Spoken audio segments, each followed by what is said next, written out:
Welcome to our last module, experimental chemistry. So here we're going to talk about actual techniques that you might use to analyze chemical reactions. Okay, and so let me give you a flavor for some different ways that people might analyze what the heck is going on after a reaction happened. Okay, so one commonly used technique is something called recrystallization. Recrystallization is a pretty common way to purify solids.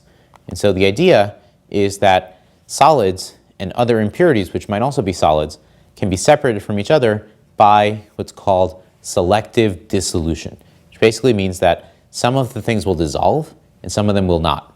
And so what I'll do is I'll pick a solvent that will dissolve the solid when the temperature is high, but not when the temperature is low. Okay, so as I heat this up, all of the solid that I care about, that I want, will go into solution, and the solid impurities that I don't want are going to be left behind. At this point, I can very easily just filter or pour out all of the remaining impurities. And then the liquid that I have left over is going to contain all of the solid that I do want. But the liquid's hot, okay? And so if I let it cool, all of the extra solid that was in there in the first place will start to crystallize, okay? And then I can recover pure solid. And the nice thing about this is, even if the solid that I get is not 100% pure the first time around, I can repeat this multiple times. And this iterative process allows me to get higher and higher and higher purities of my crystalline material. Another commonly used technique is something called distillation. Distillation involves separating liquids rather than solids, like we did before, based on boiling points rather than solubilities. Okay, and so to separate things based on their boiling points, I have to worry about something called vapor pressure. Okay, and so vapor pressure is nothing more than the pressure that a gas is exerting on a liquid when we're at equilibrium. And when something is boiling, that means that the vapor pressure of the substance is equal to the atmospheric pressure on the outside, okay, like over here. So let me show you a figure that compares the vapor pressures of different substances to each other. So if we look here, my y-axis here is pressure, in this case kilopascals, and my x-axis here is temperature.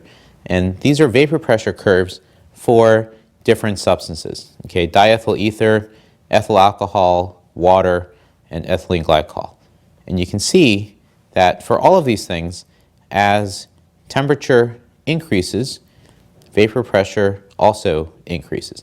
That means that if I lower the pressure outside, atmospherically, then I can have boiling occurring more easily, okay? Because if I can get the vapor pressure to be the same as the atmospheric pressure, something is going to boil more readily, okay? And so the lower the external pressure, the more easily something is going to boil. There are also just inherent differences in volatilities as well. Okay? And so things like ethyl ether have much higher vapor pressures at a given temperature, let's say 80 degrees Celsius, compared to water or ethylene glycol. Okay? And you can see that here, right? At different temperatures, things have different vapor pressures. Okay? And so, for example, the boiling point for ethyl ether is going to be about 35 degrees Celsius, normal boiling point. Whereas for ethanol or ethyl alcohol, that's about 78 degrees Celsius. And for water, that's about 100 degrees Celsius. So here's a diagram of what a simple distillation setup looks like. Okay, the way distillation works is you start out by having a flask that contains all of the liquids that are going to be present in your reaction mixture. And you start to heat this up, okay?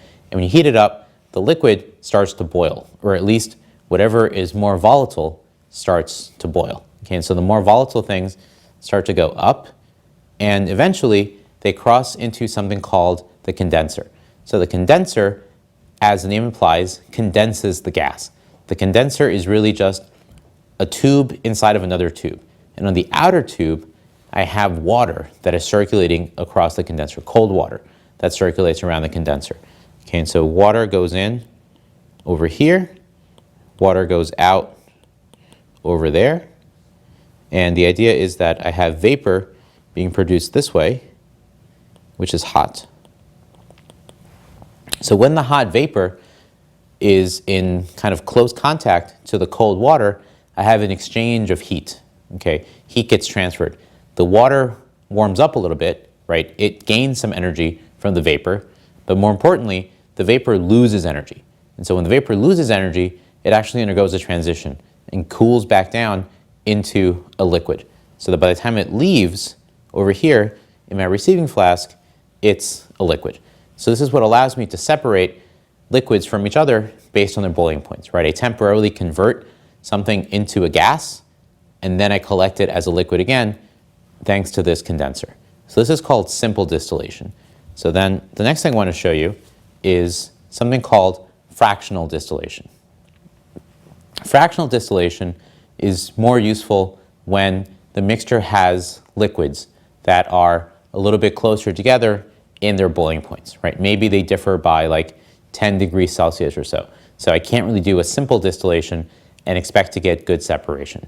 Okay, the way fractional distillation differs from simple distillation is there's an actual column in there with lots of little indentations or crevices, which increases the surface area and makes it easier for the separation to happen by having this greater surface area present.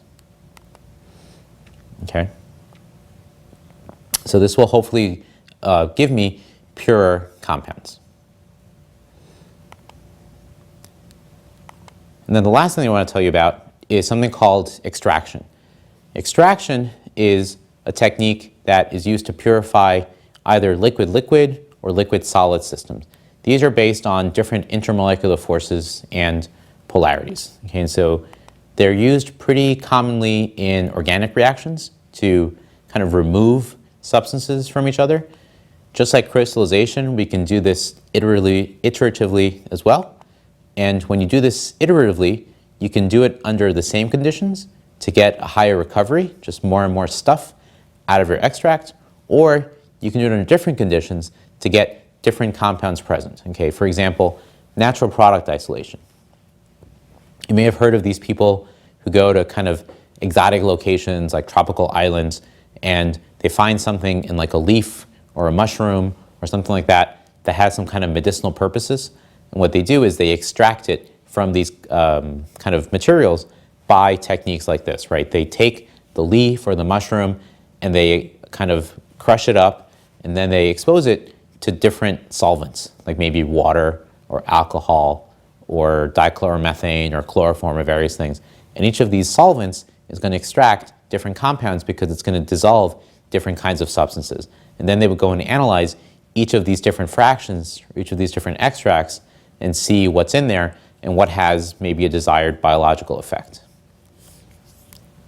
Okay, and then the final thing that I want to talk about in terms of experimental techniques is something called chromatography. Chromatography is a separation of compounds based solely on polarity. Okay, and this is pretty useful, pretty easy to do, more effective than extraction in terms of identifying the number of components in a mixture. Okay, and so I can tell you how many things are present because chromatography will separate them for me. And so I'll see them usually as spots on a plate. And so the more spots I have, the more compounds I have. And I can usually just count the spots and see how many different substances there are. I have no idea what they are. Okay, that's coming up later. But at least for now, I can tell you how many different components there are. I can also use this to separate things that are very similar in nature to each other, although it becomes difficult to do the closer and closer they are in terms of their properties. Okay, and so like all of these techniques, the more different things are, the more easily they're separated.